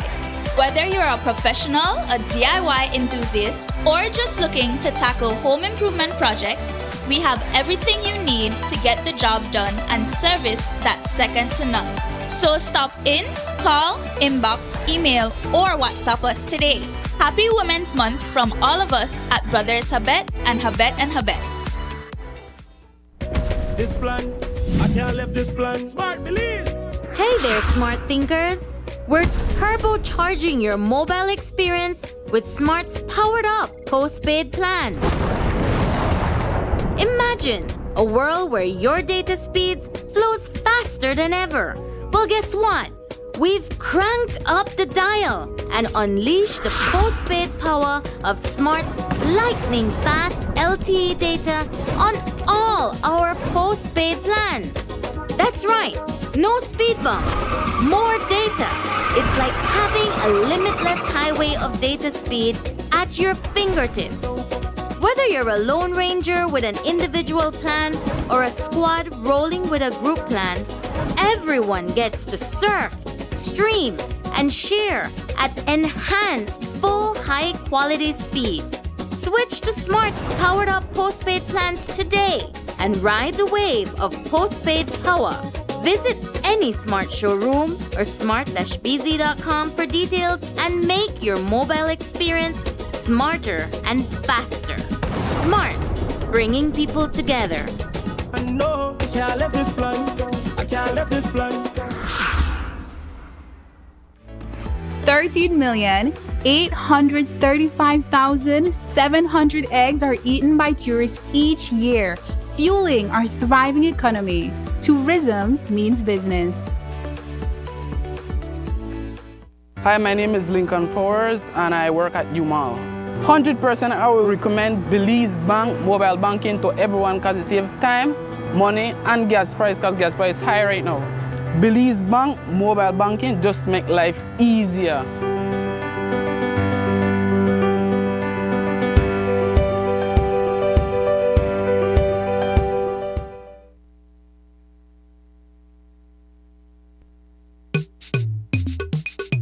So the doctor has given me 5 days off. How do I get paid from Social Security? This is how Social Security works for sickness benefits. First, you must check that you qualify. You must be employed when you got sick. Have made 50 paid contributions. Have made 5 paid contributions within 13 weeks immediately before getting sick. To ensure that your processing goes smoothly, be sure to complete and submit your claim form within 14 days of the first day of illness. Thanks, I get it now. Visit our website or contact any of our offices to have someone assist you. Also, be sure to visit our Facebook page and give us a like to stay informed. Social Security Board, safeguarding you, your family, your future.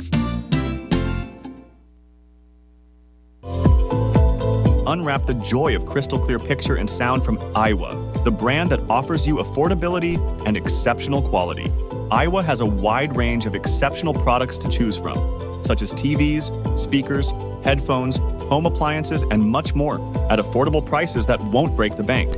Enhance your audio-visual entertainment experience with Iowa, and for your convenience, parts are readily available in country for hassle-free maintenance.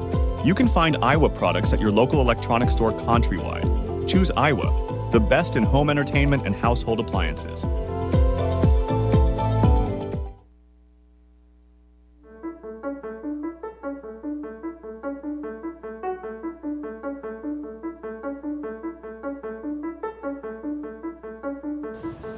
Weapons and ammunition must never ever be together. Before I take that drink, I need to put the firearm away.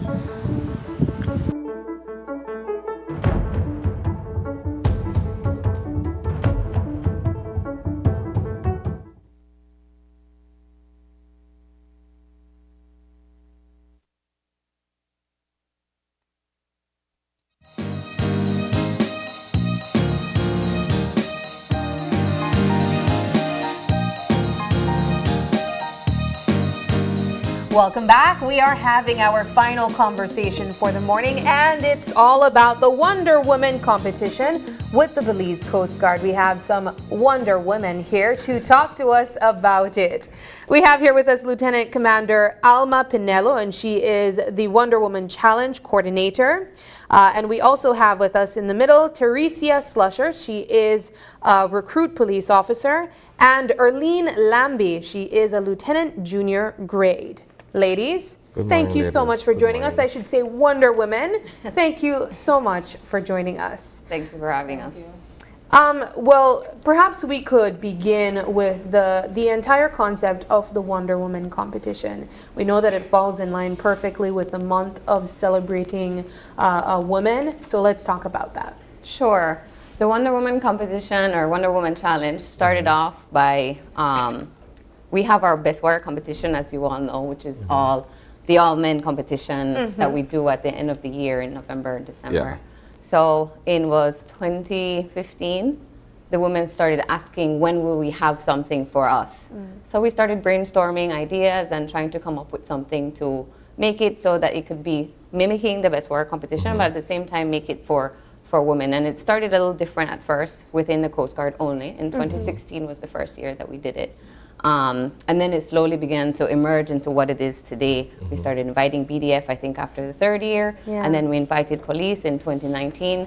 So it has become a service woman competition now, and it's in line with Women's Month, Women's Empowerment Month, and it is something that we look forward to, and we have gotten a little more and more support as the years go by. So I'm very proud of what it is now, and we have some of the team members of the team captain for one of the teams from the Coast Guard, and she's the team member from one of the police teams. So it's been fun looking at and seeing how they train, and they use the Coast Guard as the training base for the obstacle course and the sea. So it's been really fun, and I can't wait to see the final events. What has the inclusion been like with the other members of the armed forces? Because everyone looks to the Coast Guard as perhaps the most rigorous of them all in terms of training and fitness and that sort of stuff.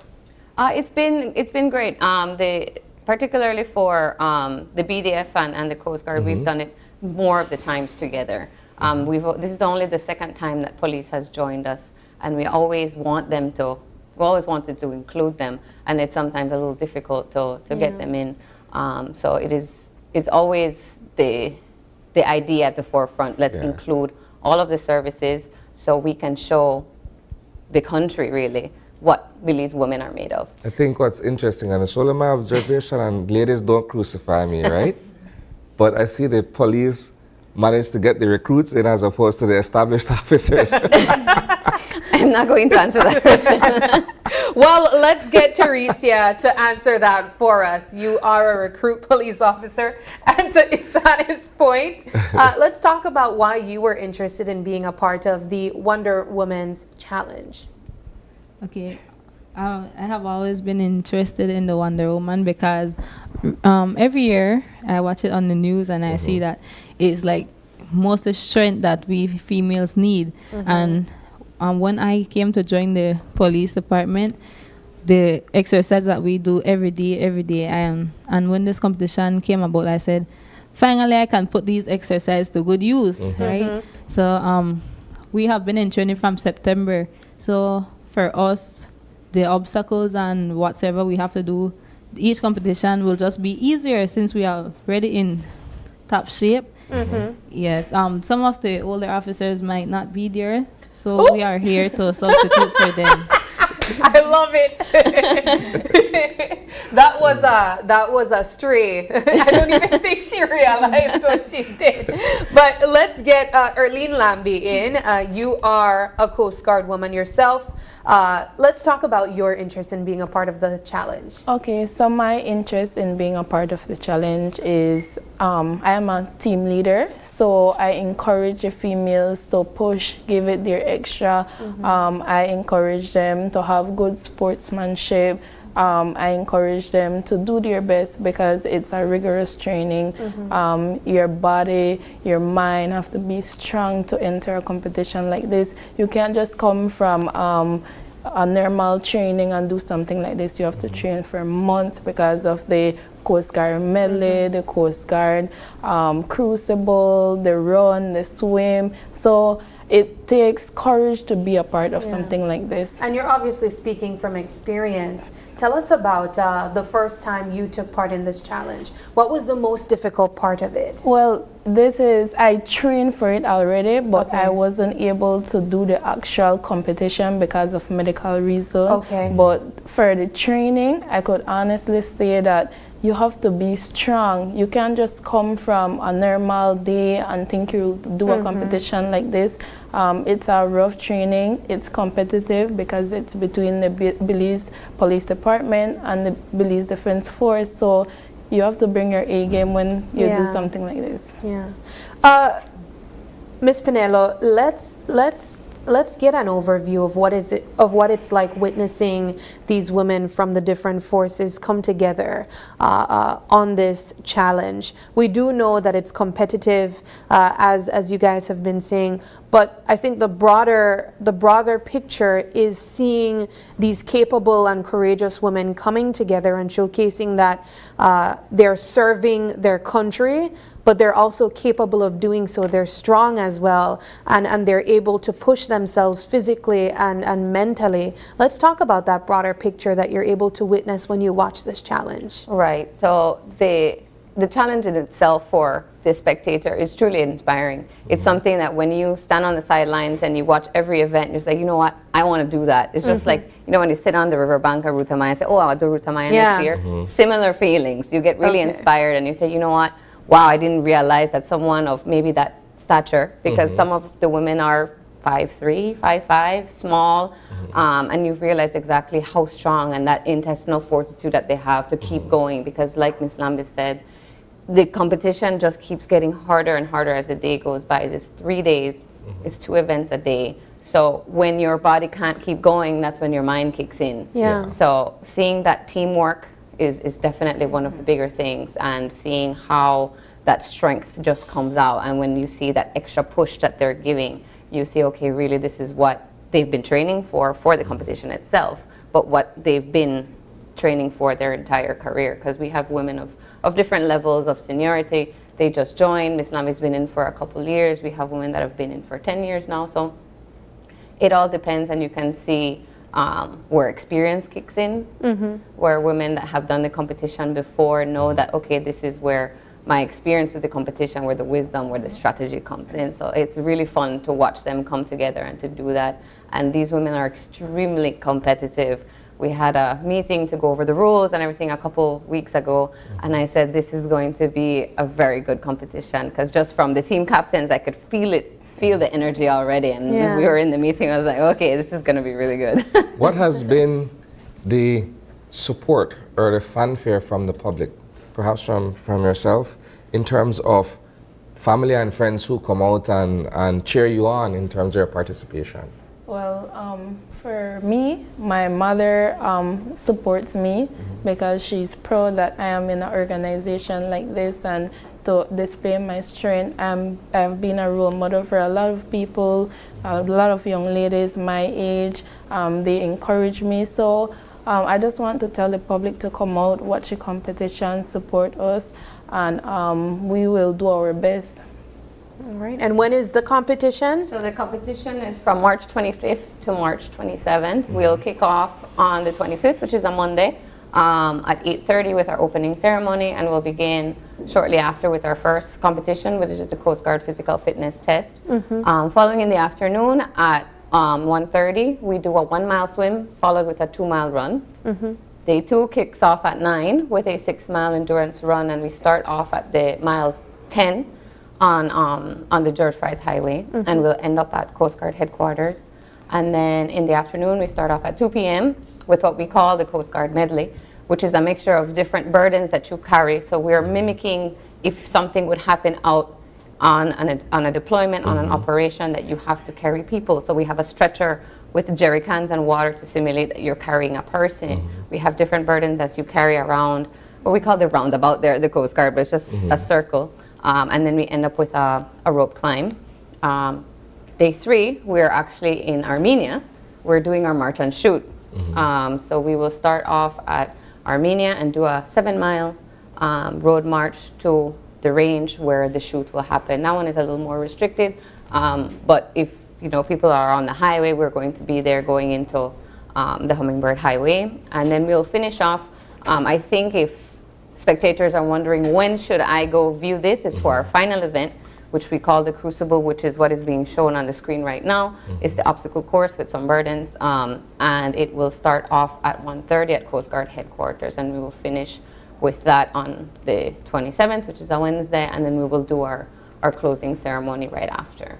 Well, I know you're definitely going to have the spectators out to watch, to support these women, and we can't wait to see how it is shared as well in our newscast. If I could say one more thing, so we've already had a lot of sponsors for this. The special envoy, Mrs. Rosanna Briceño, has always supported us in everything that we do. So the special envoy, Mrs. Briceño, the San Pedro Town Council, the leader of the opposition, Hol Chan, Elvis Kitchen,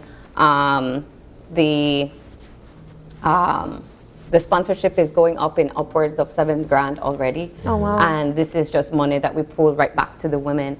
And this has been, I think, the year that we've garnered the most sponsorship.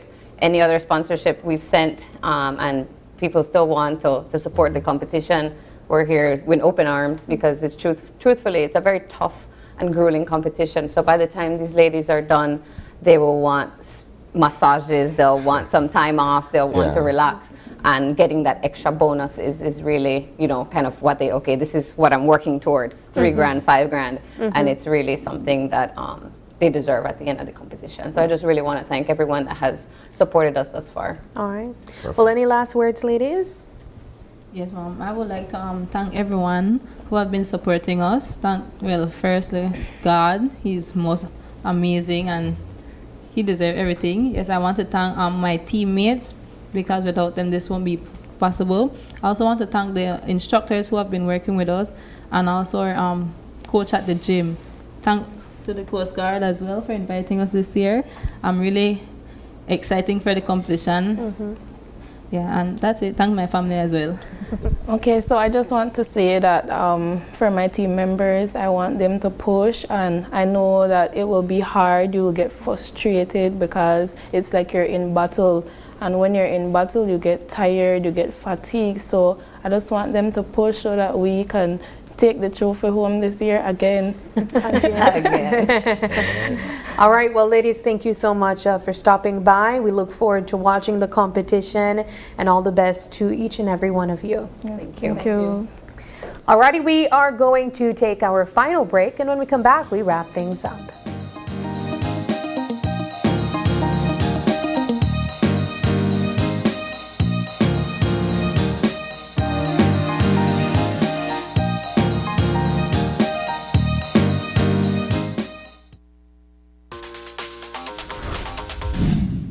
I'm connected. Yo.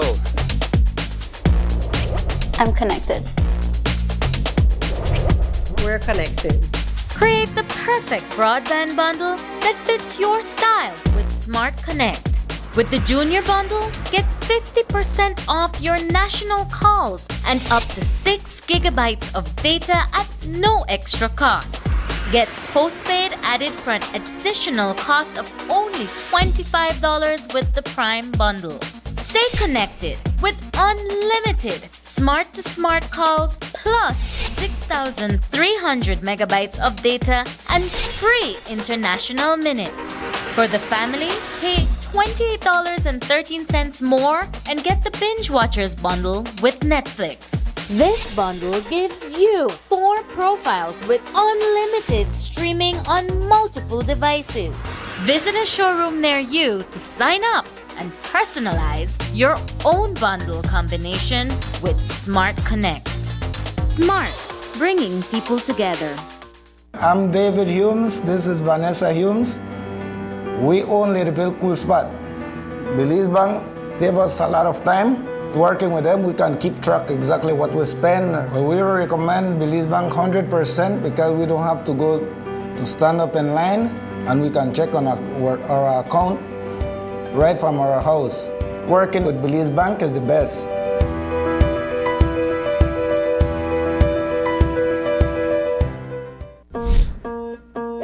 Kite flying is fun, but it can also be dangerous. Fly kites safely by following these tips. Never use wire, metallic thread, or wire-reinforced strings. You could be electrocuted. Remember, even a safely built kite can cause a power outage if it gets caught in a power line. Always use paper, plastic, or wood to build kites. Never fly kites near power lines, in the path of traffic, aircrafts, or near highways. Always fly kites with a responsible adult in open areas, in dry weather, and with clear visibility. Never attempt to remove your kite from a power line. Always call BEL at 0800-235-2273 if your kite gets caught in a power line. Belize Electricity Limited. We care about your safety.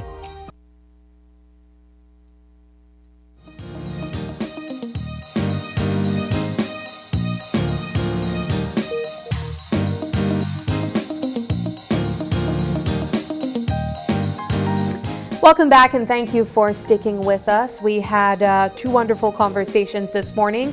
We want to say thank you to the Prime Minister who stopped by and had a lengthy conversation with us.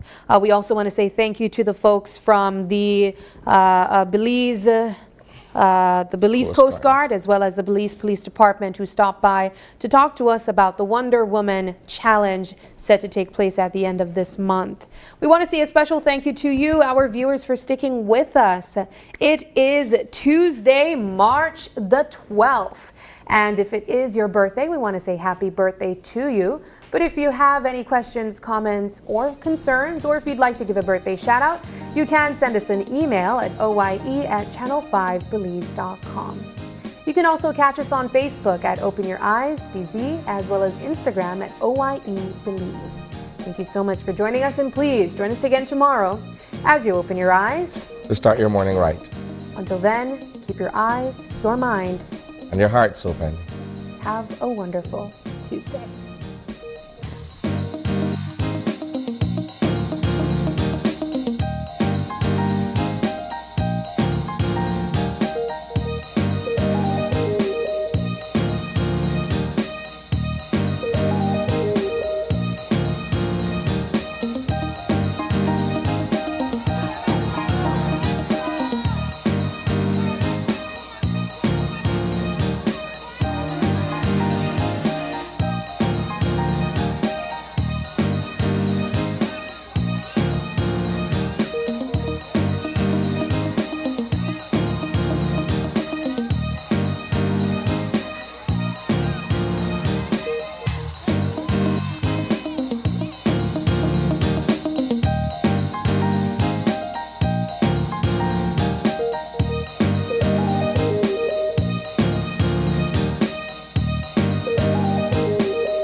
Open Your Eyes was brought to you by the Belize Bank. Our country, your bank.